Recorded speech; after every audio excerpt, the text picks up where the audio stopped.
इस वीडियो में हम क्लास 10th का जो सैंपल पेपर कर रहे हैं उसका सेक्शन डी का 34 क्वेश्चन नंबर करेंगे, जिसमें दो क्वेश्चन है, मतलब उसमें चॉइस है क्वेश्चन की। ठीक है ना, दो क्वेश्चन करने का मतलब ये है कि दो क्वेश्चन में चॉइस है, एक क्वेश्चन करना होता है दोनों में से। तो हमारा जो फर्स्ट क्वेश्चन है, देखो उसकी स्टेटमेंट मैंने बोर्ड पे लिखी हुई है जो, तो क्या है इसको समझते हैं पहले स्टेटमेंट को। तो क्वेश्चन को स्टार्ट करने से पहले एक बात मैं आपको बताना चाहता हूँ कि इस तरह के जितने भी क्वेश्चन होते हैं, ये आपकी एनसीईआरटी की बुक चैप्टर 9 का ये क्वेश्चन है जो ट्रिग्नोमेट्री पे बेस्ड है। ठीक है ना, एप्लीकेशन ऑफ ट्रिग्नोमेट्री चैप्टर का नाम है। तो इस तरह के जितने भी क्वेश्चन होते हैं ना, उनको स्पेशली क्या करना होता है कि आपको अच्छी तरह से समझना होता है। पहले तो स्टेटमेंट को रीड करो, प्रॉपरली समझो उसको अच्छी तरह से, फिर उसकी एक डायग्राम बनानी होती है।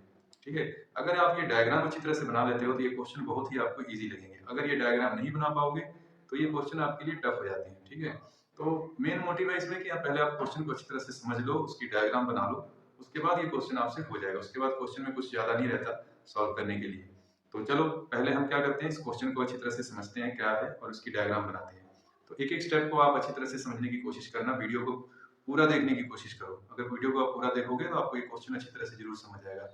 स्किप करके देखोगे तो समझ में नहीं आएगा। ठीक है, तो चलो देखते हैं क्वेश्चन में क्या है। A man on the top of a vertical tower observed a car moving at a uniform speed coming directly towards him।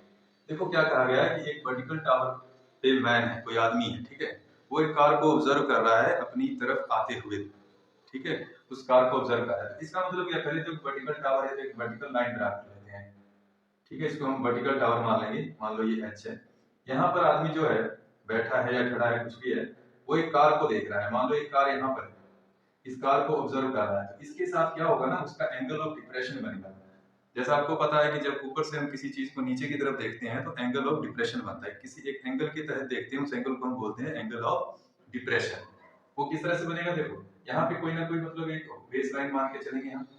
ठीक है, और यहाँ पर भी फिर हमको एक इमेजिनरी बेस लाइन माननी पड़ेगी। इसके साथ क्या होगा, एंगल ऑफ डिप्रेशन बनाएगा। तो जो ये कार है, यहाँ पर कार को देख रहा है इस तरह से, तो यहाँ पर उसका यहाँ पे बनेगा एंगल ऑफ डिप्रेशन। ठीक है, अब ये एंगल ऑफ डिप्रेशन कितना है इस समय है 30 डिग्री। बट उसने कहा कि if it takes 12 minutes for the angle of depression to changes from 30 degree to 45 degree. After 12 minutes क्या होता है, आफ्टर 12 मिनट्स जो ये मान लो कि जो कार है वो यहाँ से चल के यहाँ पे आ गई। ठीक है, यहाँ पे आ गई, तो यहाँ पर भी देखो एक एंगल ऑफ डिप्रेशन के तहत ही वो देख रहा होगा। ठीक है, तो ये बनेगा। तो यहाँ पे जो एंगल बनेगा ये बन रहा है 45 डिग्री। कितना बन रहा है ये एंगल, 45 डिग्री। तो मैं इसको यहाँ पे मेंशन कर देता हूँ 45 डिग्री। ये वाला एंगल है, आप इसको ध्यान में रखना, ये बनेगा। ठीक है, ये बन गया हमारे पास एंगल ऑफ डिप्रेशन। इस ट्रायंगल को मैं नेम दे देता हूँ ए बी। यहाँ पे राइट एंगल ट्रायंगल बनेगा क्योंकि जो टावर है वो वर्टिकल है। ठीक है, वर्टिकल है तो मतलब परपेंडिकुलर, बिल्कुल परपेंडिकुलर होगा वो। तो ये हो गया 90 डिग्री। ए बी और ये, सॉरी यहाँ पे डी पॉइंट ले लो, डी हम ऑलरेडी ले चुके हैं, ये हो जाएगा डी। ठीक, अब देखो जो पहले कार को उसने देखा यहाँ पे डी पॉइंट पे, तो उस समय एंगल ऑफ डिप्रेशन कितना बन रहा था 30 डिग्री। जब कार यहाँ से आफ्टर 12 मिनट्स बाद अगर जब वो यहाँ पे आ गई, सी पॉइंट पे आ गई, तो एंगल ऑफ डिप्रेशन कितना बन रहा है 45 डिग्री।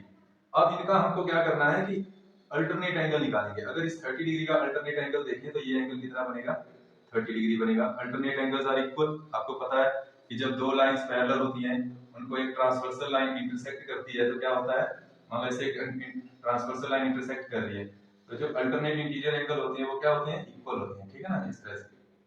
तो यहाँ पर भी देखोगे तो ये 30 डिग्री और ये भी कितना हो जाएगा, फिर 30 डिग्री हो जाएगा। सेम सेम इसी तरह से ये 45 डिग्री है, तो ये एंगल भी कितना हो जाएगा 45 डिग्री हो जाएगा। इस तरह से हमारी ये डायग्राम कंप्लीट हो चुकी है। ठीक है, अब हमने क्या फाइंड करना है इसमें, बोला कि how soon after this will the car reach the tower, कि कितने टाइम बाद, कुछ 12 मिनट्स बाद तो सी पॉइंट पे तो आ चुकी है। अब वो सी से बी पॉइंट तक जाने, यानी कि टावर के पास जाने में कितना टाइम लगेगा, ये हमने फाइंड करना है। इसको मैं टी लिख लेता हूँ, जो हमने टाइम फाइंड करना है वो टी। अब जो यहाँ पे टाइम है ना, उसको हम एज ए डिस्टेंस मान के चलेंगे। ठीक है, तो अब चलो क्वेश्चन पे आते हैं। तो सोल्यूशन देखो इसका क्या है। अब देखो पहले ये ट्रायंगल लो, in triangle ABC, in triangle ABC angle B is 90 degree and angle C is here 45 degree. देखो इसके बाद क्या करना है हमें, तो एंगल बी 90 डिग्री है, एंगल सी 45 डिग्री हो गया। तब हमने यहाँ पे लगाना है, देखो परपेंडिकुलर, ये जो हाइट है क्या है, परपेंडिकुलर अपॉन बेस, ठीक है। तो बेस हमारे पास है यहाँ पे टी, तो परपेंडिकुलर अपॉन बेस, बेस हम लेंगे T is equal to tan theta, और थीटा कितना है हमारे पास, ये 45 डिग्री, ठीक है। तो यहाँ पे हम ले लेंगे 45 डिग्री। और h देखो, h तो h है, यहाँ पे t की t वैल्यू रखेंगे, क्योंकि दोनों की हमें वैल्यू नहीं पता। tan 45 की वैल्यू कितनी होती है, 1। अब ये ट्रिग्नोमेट्री टेबल से tan 45 की वैल्यू आपको पता लग जाएगी, आपको अब तक तो याद हो चुकी होगी tan 45 की वैल्यू कितनी होती है। इसको क्रॉस मल्टीप्लाई कर दो, t को जब हम 1 से क्रॉस मल्टीप्लाई करेंगे तो 1 multiply t is equal to t, तो h इज इक्वल टू कितना आ गया, t। इसको लिखेंगे इक्वेशन नंबर 1। अब हम ये वाली ट्रायंगल चूज करेंगे, ए बी डी, बड़ी वाली ट्रायंगल, ठीक है। तो in triangle A B D, angle B is 90 degree, angle D is 30 degree, ठीक। फिर से हमें वही कॉन्सेप्ट अप्लाई करना है, परपेंडिकुलर अपॉन बेस। इस समय देखो जो बेस होगा वो बी डी हो जाएगा, यहाँ से बी से लेके डी तक पूरा बेस लेंगे, तो परपेंडिकुलर अपॉन बेस। तो इसको हम क्या लिख सकते हैं, बी डी को क्या लिख सकते हैं, t प्लस 12 लिख सकते हो, ठीक है ना। ये t हो गया और ये 12 हो गया, इसको लिखोगे t plus 12 is equal to tan 30 degree. अब आपको पता है कि tan 30 की वैल्यू कितनी होती है, tan 30 की जो वैल्यू होती है वो होती है 1/√3। क्रॉस मल्टीप्लाई कर देंगे इनको, देखो इसको इसके साथ मल्टीप्लाई कर दो, इसको इसके साथ कर दो, ये हो गया t प्लस 12। अब देखो ये जो सेकंड इक्वेशन है इसमें हम क्या करेंगे, फ्रॉम जो इक्वेशन नंबर 1 है, इक्वेशन नंबर 1 से क्या करना है, हमने t की जगह पे h पुट कर देंगे, ठीक है। या h की जगह पे हमने तो t निकालना है, तो h की जगह पे हम क्या पुट कर सकते हैं, t। तो substitute the value of h, yes h यहाँ पे लिख देंगे, ठीक है। तो देखो h की जगह पे मैं लिख लेता हूँ t, और ये ऐसे हो गया। यहाँ पे आपने लिख देना है फ्रॉम इक्वेशन नंबर 1, कि हमने इक्वेशन नंबर 1 से ये उठाया, ठीक है। तो t√3 is equal to t plus 12। अब यहाँ से देखो t√3, इस t को ट्रांसपोज करो, तो इस साइड आके माइनस हो गया, ये हो गया 12। अब यहाँ पे क्या करना है हमने, यहाँ पे मैं कर देता हूँ, t को कॉमन ले लेना है यहाँ से, √3 माइनस 1 इज इक्वल टू 12, ठीक है। अब t को यहाँ रखेंगे, ट्रांसपोज कर दो, √3 माइनस 1। अब यहाँ पे हम इसको रैशनलाइज कर देंगे, क्योंकि √3 माइनस 1 है तो इसको रैशनलाइज कर देते हैं हम यहाँ पे।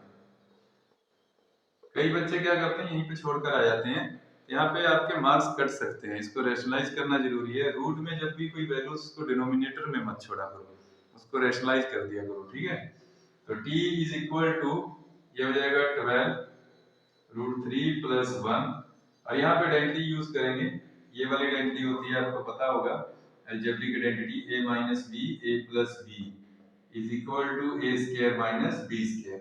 तो यहाँ पे अप्लाई करोगे, √3 का स्क्वायर माइनस 1 का स्क्वायर, ये हो गया 12 √3 प्लस 1, √3 का स्क्वायर करेंगे 3 माइनस 1 का स्क्वायर करेंगे 1 आ जाएगा, ये आ गया 12 इंटू √3 प्लस 1, यहाँ पे आ जाएगा 3 माइनस 1 2, इसको इसके साथ कैंसिल कर दो, तो ये आ जाएगा हमारे पास की t कितना आ गया, 6 इंटू √3 प्लस 1। अब यहाँ पे आप एक काम कर सकते हो, √3 की वैल्यू पुट कर सकते हो 1.73, ये होती है इसकी वैल्यू।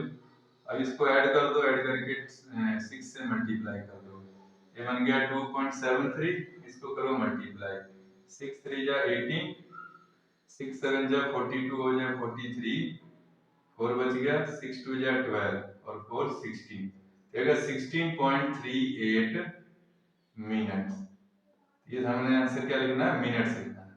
तो यहाँ पे अब हमारे पास जो ये कितना टाइम लेगी, तो जो एग्जैक्ट आंसर हमारे पास क्या है, 16.38 मिनट्स, तो ये हमारा फाइनल आंसर है।